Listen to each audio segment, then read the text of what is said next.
साथियों प्रवक्ता 2015 में पूछे गए क्वेश्चन लगभग हमने 70 क्वेश्चन जान लिए हैं। अब आज 71 से आगे के लिए पढ़ेंगे।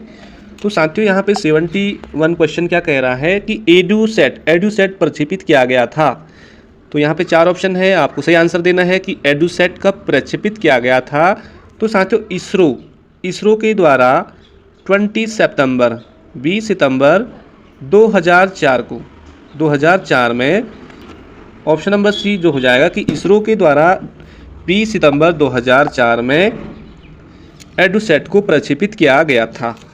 बढ़ते साथियों अगले क्वेश्चन में। अगला क्वेश्चन है आपके सामने, ओवरहेड प्रोजेक्टर क्या है। ओवरहेड प्रोजेक्टर आपको बताना है। तो ओवरहेड प्रोजेक्टर क्या है साथियों, यहाँ पे 4 ऑप्शन है।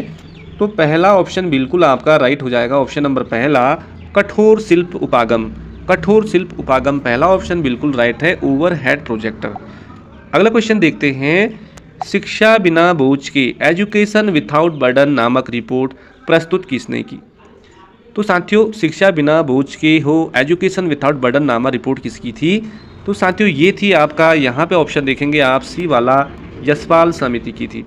तो यशपाल समिति ने एजुकेशन विथआउट बर्डन के बारे में रिपोर्ट प्रस्तुत की थी कि शिक्षा बिना बोझ की होनी चाहिए। अगला क्वेश्चन है आपका, प्राथमिक शिक्षा में शाला त्याग का संबंध किससे संबंधित है। अपव्यय से है, अवरोधन से है, अपव्यय एवं अवरोधन से है, या इनमें से कोई नहीं। तो साथियों प्राथमिक शिक्षा से रिलेटिव है, शाला त्याग का संबंध किससे है। तो ऑप्शन नंबर सी बिल्कुल सही आंसर है, अपव्यय एवं अवरोधन से। अपव्यय एवं अवरोधन से शाला त्याग का संबंध है। अगला क्वेश्चन है साथियों, शिक्षा आयोग की रिपोर्ट का नाम क्या है। शिक्षा आयोग से तात्पर्य है कोठारी कमीशन।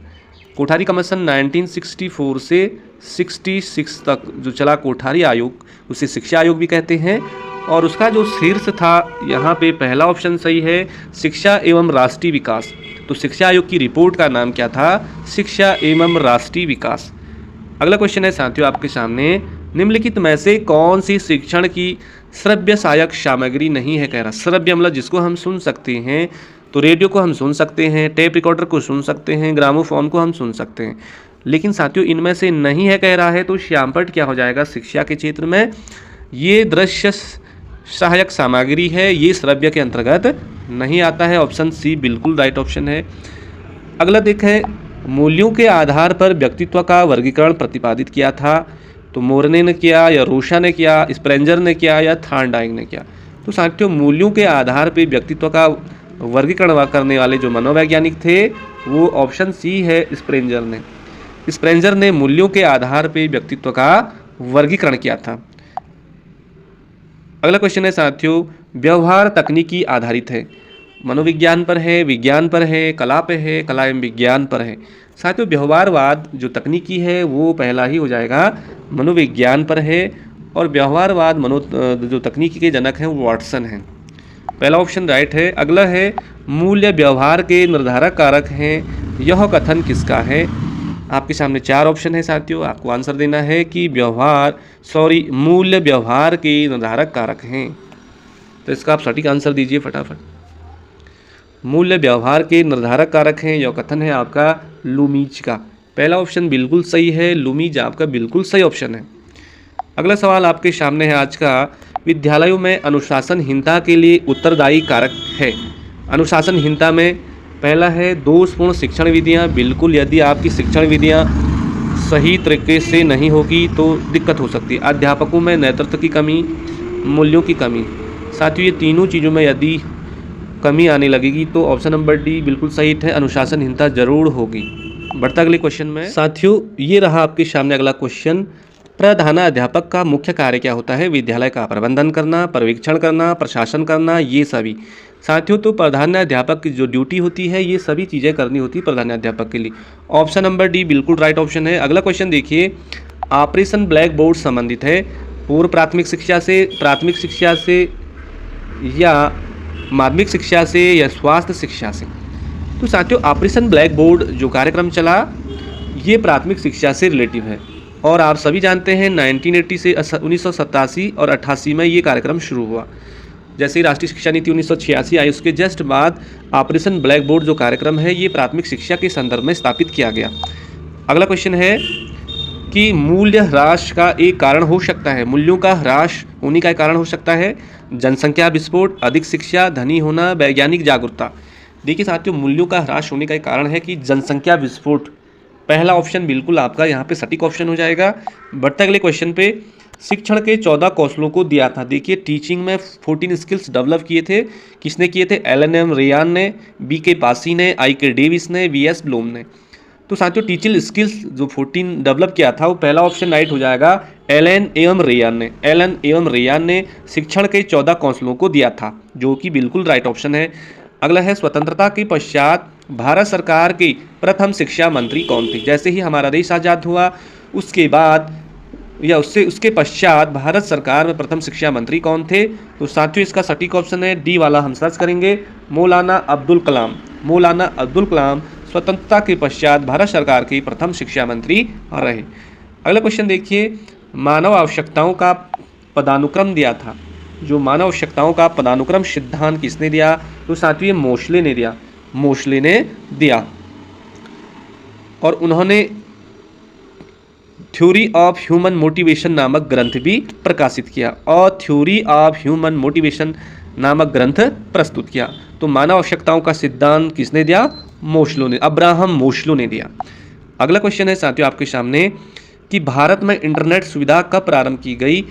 यहाँ पे ऑप्शन देखेंगे आप तो भारत में सबसे पहले 1995 में 1995 में इंटरनेट सुविधा प्रारंभ की गई। अब इंटरनेट के जनक कौन है? तो विंट सर्फ हो जाएगा साथियों, विंट सर्फ आपको याद रखना है, विंट सर्फ। अगला क्वेश्चन है 88, मैं नहीं आप आदर्श वाक्य है। मैं नहीं आप, ये आदर्श वाक्य किसका है? तो आप सभी जानते हैं कि राष्ट्रीय सेवा योजना राष्ट्र की युवा शक्ति के व्यक्तित्व विकास हेतु ये युवा कार्यक्रम एवं खेल मंत्रालय भारत सरकार द्वारा संचालित एक सक्रिय कार्यक्रम है जिसे कहते हैं राष्ट्रीय सेवा योजना। और इसका जो आदर्श वाक्य है साथियों, मैं नहीं आप, मैं नहीं आप, बिल्कुल आपको याद रखना है। अगला क्वेश्चन देखिए, और भारत में प्रथम महिला विश्वविद्यालय है, इसमें से कौन सी प्रथम महिला विश्वविद्यालय हो जाएगा? 4 ऑप्शन है। तो ऑप्शन नंबर सी इसमें राइट हो जाएगा, SNDT महिला विश्वविद्यालय। बोले तो इसका फुल फॉर्म श्रीमती नाथीबाई दामोदर ठाकरसी महिला विश्वविद्यालय। और इसका मुख्यालय है साथियों दक्षिण मुंबई चर्च गेट में स्थित है, दक्षिण मुंबई चर्च गेट में स्थित है SNDT महिला विश्वविद्यालय। अगला क्वेश्चन है 90 वाला, संविधान के किस संशोधन अधिनियम के द्वारा शिक्षा के अधिकार को मौलिक अधिकार बनाया गया? कौन सा संविधान संशोधन के तहत कह रहा साथियों? तो ये आपने देखना है इसका आंसर बिल्कुल, तो 86वां संविधान संशोधन के तहत जो मौलिक अधिकार था उसे शिक्षा का अधिकार बनाया गया है। और इसमें ये कहा गया है कि 6 से लेकर 14 वर्ष के बालक बालिकाओं के लिए निःशुल्क शिक्षा का प्रावधान किया जाएगा और अनिवार्य किया गया। अगला क्वेश्चन देखते हैं 91, निम्नलिखित आयोगों में से किसने ग्रामीण विश्वविद्यालयों की स्थापना करने का सुझाव दिया था?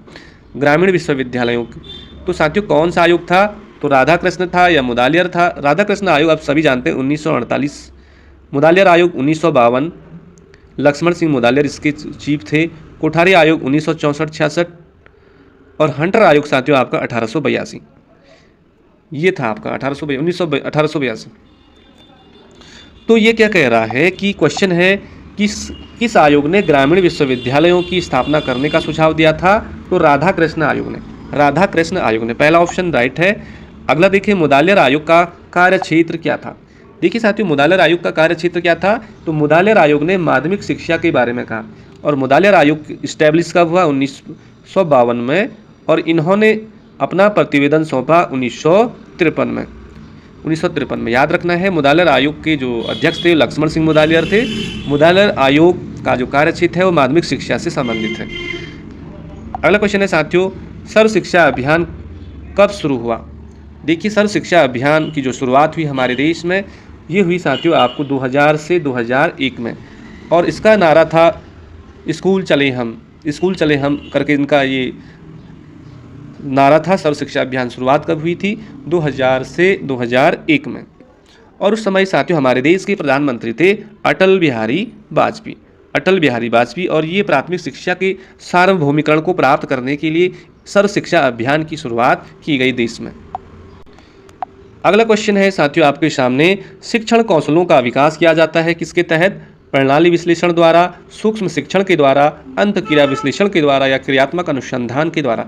देखिए साथियों, टीचिंग स्किल्स कैसे हम डेवलप करेंगे, तो आपने देखा होगा माइक्रो टीचिंग के द्वारा, सूक्ष्म शिक्षण के द्वारा ही जो शिक्षण के जो कौशल होते हैं उनका विकास किया जाता है। तो DWLN ये आप क्वेश्चन आ जाएगा कि सूक्ष्म शिक्षण टोटल कितने समय में कंप्लीट होता है, तो 36 मिनट का होता है।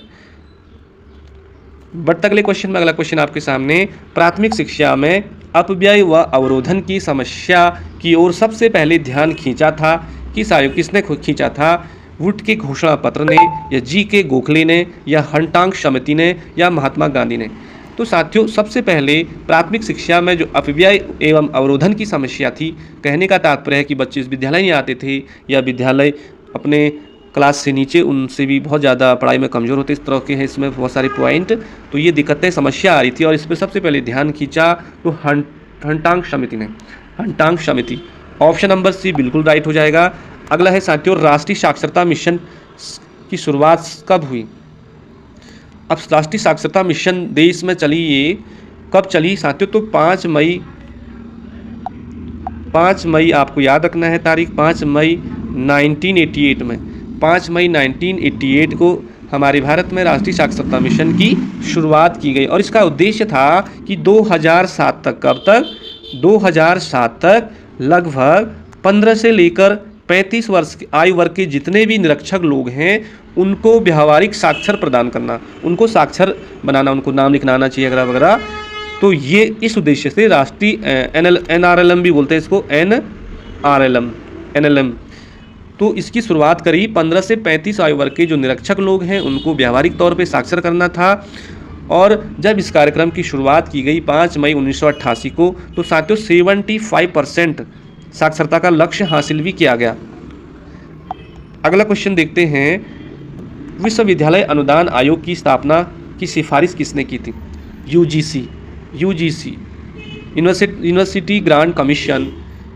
तो विश्वविद्यालय इसकी स्थापना हुई थी साथियों 1953 में, आपको याद रखना है। और आधिकारिक तौर पे पूछेगा, संवैधानिक तौर पे तो 1956 वाला ऑप्शन आपको दिखाएगा। यदि डायरेक्ट क्वेश्चन आएगा UGC की स्थापना तो 1953 आपको राइट करना है। और यहाँ पे क्वेश्चन ये है कि विश्वविद्यालय अनुदान आयोग की स्थापना की सिफारिश किसने करी थी? तो साथियों सबसे पहले था राधा कृष्ण आयोग ही था ज़्यादातर, तो राधा कृष्ण आयोग ने ही सिफारिश करी थी कि उच्च शिक्षा के लिए या शिक्षा के क्षेत्र में एक विश्वविद्यालय अनुदान आयोग होना चाहिए और इस पर अमल भी हुई और तत्काल UGC का गठन भी किया गया। अगला क्वेश्चन 98 कि विद्यालय का आंतरिक अनुशासन संभाला जाता है किसके द्वारा? राज्य सरकार के द्वारा, प्रधानाध्यापक के द्वारा, विद्यालय के समीप के समुदाय के द्वारा, अभिभावक शिक्षक परिषद के द्वारा। साथियों, विद्यालय का जो नेतृत्व करता है तो एक प्रधानाध्यापक ही करता है, और यदि जिस विद्यालय में प्रधानाध्यापक ही डिसिप्लिन में नहीं रहेगा तो वो विद्यालय कभी प्रगति नहीं कर सकता है, ये चीज़ तो कन्फर्म है। और विद्यालय का आंतरिक अनुशासन संभाला जाता है तो प्रधानाध्यापक के द्वारा। Option number B। अगला क्वेश्चन है, NCTE को किस वर्ष में एक संवैधानिक NCTE साथियों NCTE रिलेटिव है, टीचर एजुकेशन से रिलेटिव है, कह रहा कि किस वर्ष एक वैधानिक संस्था घोषित किया गया? आपको आंसर देना है। तो 1973 में ही एक वैधानिक संस्था घोषित किया गया था। और शिक्षा परिषद जो अधिनियम है 1993 के अंतर्गत 17 अगस्त 1995 को 1995 में NCTE की स्थापना की गई। तो आप जान लिया होगा कि किस वर्ष एक संवैधानिक संस्था घोषित किया गया था, 1973 में। और शिक्षा परिषद अधिनियम आया 1993 के अंतर्गत 17 अगस्त 1995 में साथियों NCTE की स्थापना की गई है। और NCTE में जो क्षेत्रीय कार्यालय की संख्या है वो भी 4 है और ये टीचर एजुकेशन से रिलेटिव है। बढ़ते अगले क्वेश्चन में, आज का आखिरी क्वेश्चन है साथियों कि NCTE का क्षेत्रीय कार्यालय इनमें से कौन सा नहीं है, कह रहा है। साथियों जयपुर है, भोपाल है, भुवनेश्वर है, और नहीं है कह रहा तो चेन्नई इसमें से NCTE का क्षेत्रीय कार्यालय नहीं है। और मैंने अभी बताया था कि NCTE के 4 क्षेत्रीय कार्यालय हैं जिनमें कि 3 तो यहाँ पे, चौथा कौन सा क्षेत्रीय कार्यालय है उसको आपको कमेंट करना है। साथियों वीडियो अभी छोटी छोटी ला रहा हूँ, 10 मिनट 15 मिनट, ताकि आप लोग ज़्यादा बोरिंग ना हो और आप अपनी पढ़ाई को सुचारू रूप से तैयारी कर सके।